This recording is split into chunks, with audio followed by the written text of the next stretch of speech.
Hai adik-adik semuanya, bagaimanakah kabar kalian hari ini? Nah, kakak harap kalian semua baik-baik saja ya. Nah, ingat, pada kondisi pandemi seperti saat ini, marilah kita selalu menjaga kesehatan kita dengan cara mematuhi protokol kesehatan dari pemerintah, di mana dapat dilakukan dengan cara melaksanakan 3M dan juga stay at home. Nah, adik-adik semuanya, jadi pada hari ini kita akan belajar mengenai materi cahaya dan alat optik. Nah, namun pada hari ini kita hanya akan membahas mengenai topik sifat-sifat cahaya. Nah, adik-adik semuanya, coba deh kalian semua amati lingkungan ada di sekitar kalian. Seperti langit yang berwarna biru, lalu kumpulan bunga yang berwarna-warni, lalu gedung-gedung atau rumah-rumah yang ada di sekitar kalian. Coba deh kalian pikir, kenapa sih kita bisa melihat semua itu? Nah, kenapa kita bisa melihat itu semua? Nah, hal ini dikarenakan karena adanya suatu energi di lingkungan kita yang disebut dengan cahaya. Coba deh kamu ingat-ingat pengalaman kamu di rumah. Pernahkah kalian mengalami tiba-tiba di malam hari itu lampu kalian itu mati? Apa kamu bisa melihat pada saat itu? Dan kenapa itu terjadi?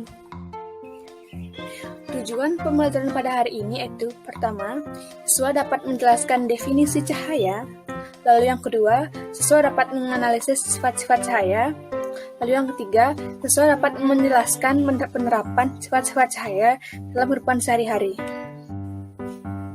Cahaya merupakan suatu energi dalam bentuk gelombang elektromagnetik yang kasat mata yang memiliki panjang gelombang sekitar 380 sampai dengan 750 nanometer.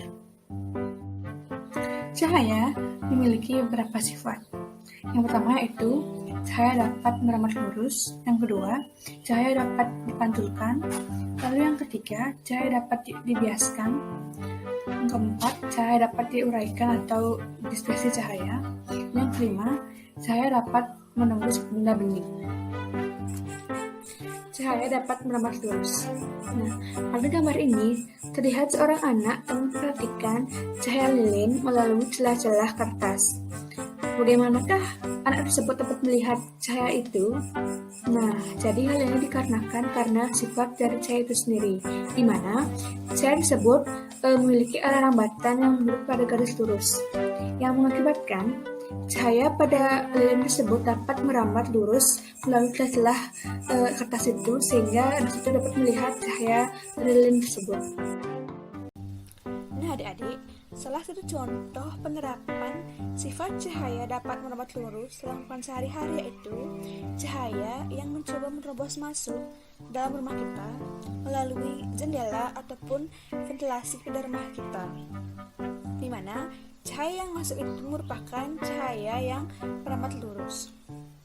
Nah, kemudian apabila cahaya ini dihalangi oleh suatu objek benda, maka akan menimbulkan suatu bayangan dari cahaya tersebut.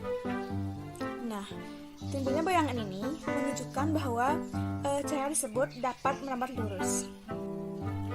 Nah, adik-adik, di sini kalian pastinya pernah kan bercermin sebelum kalian keluar rumah.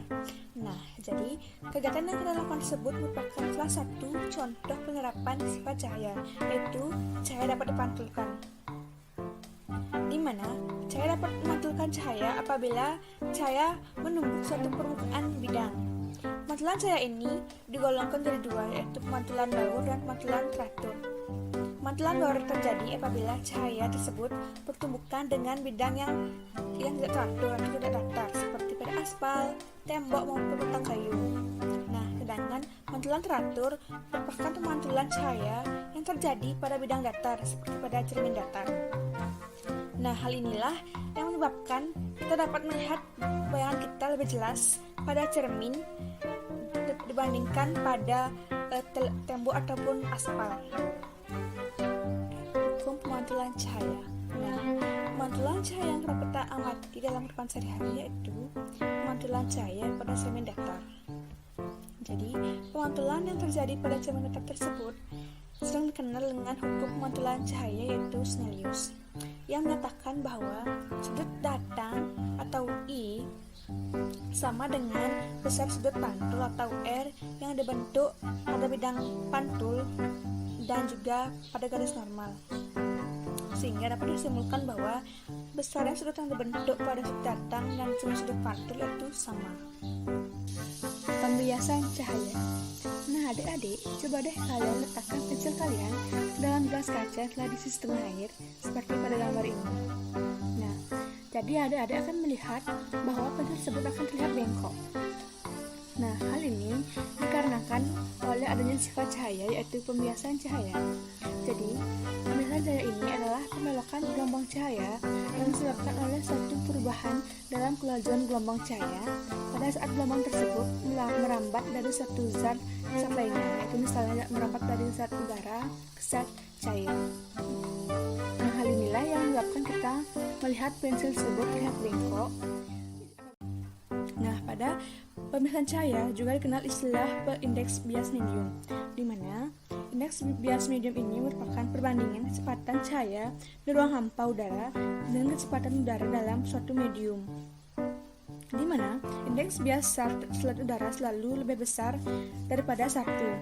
Semakin besar indeks bias satu zat, maka makin besar cahaya dibelokkan oleh zat tersebut. Nah, pada pembiasan cahaya juga berlaku hukum Snellius mengenai pembiasan cahaya, yang berbunyi pertama, apabila cahaya merambat lurus dari zat yang kurang rapat ke zat yang lebih rapat, cahaya akan dibiaskan mendekati garis normal, misalnya yaitu cahaya dari udara ke air. Yang kedua yaitu, apabila cahaya merambat lurus dari zat yang lebih rapat ke zat yang kurang rapat, maka cahaya akan dibiaskan menjauhi garis normal, misalnya itu seperti pada cahaya dari air ke udara. Dispersi cahaya. Nah, adik-adik, dispersi cahaya atau penguraian cahaya ini merupakan salah satu sifat-sifat dari cahaya tersebut, di mana dispersi cahaya merupakan peristiwa terurainya cahaya putih menjadi warna-warna spektrum. Sinar matahari merupakan salah satu sumber dari cahaya putih, di mana cahaya putih ini merupakan salah satu jenis sinar poliakronik yang merupakan sinar yang dapat diuraikan dan tersusun dari berbagai komponen warna. Nah, ketika cahaya putih tersebut diuraikan, maka akan disusunlah beberapa warna-warna yang sangat cantik yang sering kita kenal dengan sebutan pelangi. Proses terbentuknya pelangi. Nah, adik-adik, kita hanya dapat melihat pelangi ketika cahaya matahari dan juga hujan terjadi di waktu yang bersamaan, di mana cahaya matahari akan melewati tetesan air hujan, kemudian cahaya tersebut akan dibelokkan, lalu akan diuraikan, sehingga menghasilkan pantulan warna-warna yang berbeda-beda, di mana yaitu terdiri dari warna merah, jingga, kuning, hijau, biru, lila, dan ungu. Nah, di mana warna tersebut merupakan susunan dari warna-warna pelangi. Sifat cahaya dapat menembus benda bening, di mana tidak semua benda yang tampak oleh kita dapat memancarkan cahayanya sendiri. Benda-benda yang memancarkan cahaya sendiri disebut sebagai sumber cahaya. Kemampuan cahaya dalam menembus benda diberikan dari 3, yaitu pertama yaitu benda bening atau benda transparans, di mana benda ini itu merupakan benda yang dapat ditembus oleh cahaya, misalnya itu pada kaca bening maupun air yang jernih. Yang kedua yaitu benda translucent, di mana merupakan benda-benda yang dapat meneruskan sebagian cahayanya dan sebagiannya lagi diserap oleh benda tersebut. Itu misalnya pada air keruh. Dan juga ketiga yaitu opaque, yang mana merupakan benda gelap yang sama sekali tidak dapat menembus cahaya atau menghalangi cahaya untuk melewatinya dan hanya bisa memantulkan cahaya tersebut. Contohnya yaitu pada tembok, tebal maupun pada kayu. Nah, adik-adik, sekian materi kita mengenai sifat-sifat cahaya. Nah, sekarang kita akan lanjut ke materi literasi sains. Nah, perhatikanlah gambar di samping.